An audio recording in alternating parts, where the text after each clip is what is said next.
ఈరోజు మనం గోశాల దేవనహల్లి 30 ఎకరాల్లో మిరియాలు కల్టివేషన్ జరుగుతుంది.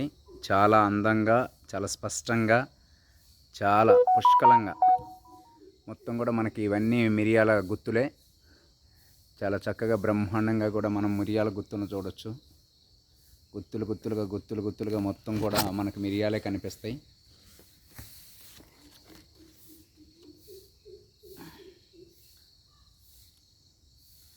దేవనహల్లి గోశాల